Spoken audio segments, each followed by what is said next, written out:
Guys, it is Night Slasher back with another video. This one is a different video, a brand new type of video that hasn't been done before. And in this one, we're going to talk a little bit about computer parts, and I'm going to do a couple of build guides for this, I suppose, for this coming month. And just really something you could get for a family member or friend around Christmas, and just maybe to help some of my friends out. You can help your friends out who want to build a computer, play games on, do whatever they want to do for around the price point that this is going to be. So the price point for this video is about $600, £600 if you're in the UK. Have a link for both of those, and it's really just going to be what I think is the best performance for your money at that price point. So for the parts we have for the processor, I decided that the i5-6500 was the best choice for that, and there's really no dispute. I mean, for a $600 build, you really should have a quad-core processor, and this is really the best processor around that price point for the performance-wise. So, of course, you could go cheaper and get the 6400, but it's only a little bit extra for the 6500, so that's what I would recommend. For the motherboard, I decided to go with the ASRock H110M HDS Micro ATX LGA 151. You know what? Doesn't matter. The link's in the description. The point is of this motherboard is it's right socket, obviously, and it's cheap. Nothing fancy on the motherboard. For $600, you really don't need an expensive motherboard. This is going to get the job done. It's going to give you all the ports you need, and it's not going to be too strenuous on your wallet. Yeah. So for the RAM, 8 GB of DDR4, 2133 megahertz. Not much to say about this. Again, it's cheap. I would recommend upgrading to 16 GB in the near future. We didn't factor that in here. 8 GB should be enough for the time being. There's not a whole ton of games out there that use more than 8 right now. Just you gotta make sure not too much is running in the background while you're playing. For the hard drive, we went with the Seagate Barracuda 1TB hard drive.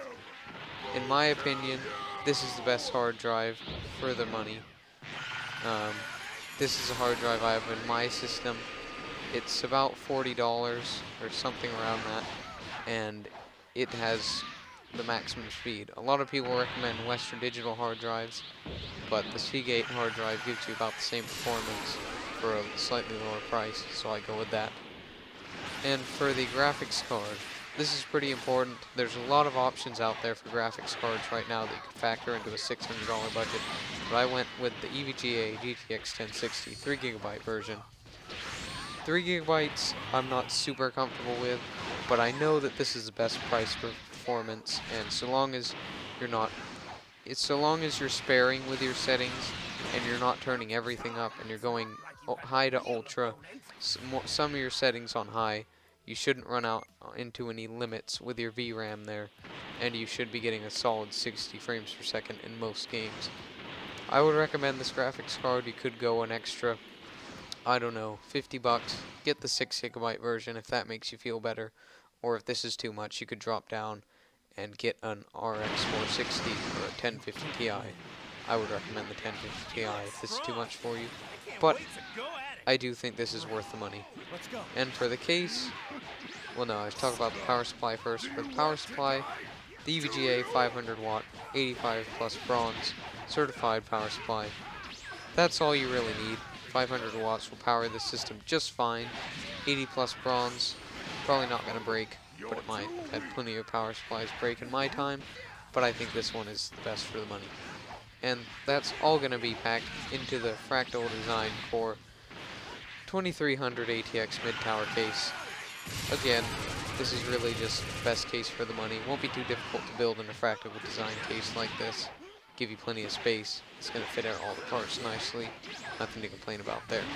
So, one thing I will say is if you're in the US, you're getting a lot more dollar for your money here. If you live in the UK, it's dollars to pounds right now, which is a terrible exchange rate. Shouldn't be that. But they are the same parts, and the link to these will be in the description. There are a lot of videos going around on YouTube right now for budgets around this price. I think my build beats out most of them, because this is really, if you go down, if you take it to the last penny, you're getting the most price to performance here. And really, if you're on a budget, that's what you want, is the best performance for your money. If you are a content creator and you're wanting to do this for more editing intensive tasks, you should even still be fine there, but maybe you want a little bit more beefy CPU, maybe a little more RAM. It's really up to you, but I think this is the best gaming PC for $600 you can get right now. So if you did enjoy this video, and this video did help you out, leave a like, subscribe. I'm going to be doing these parts lists as prices change. This price is pretty static right now, but if there's ever a time when there's good deals, or we reach a point where there's new products and there's all kinds of price shifts, then I'll make another video like this. My system, this is not the system that I use, but I still do think for this price, this is a good system that I would recommend to anybody. So, thanks for watching, and I will see you guys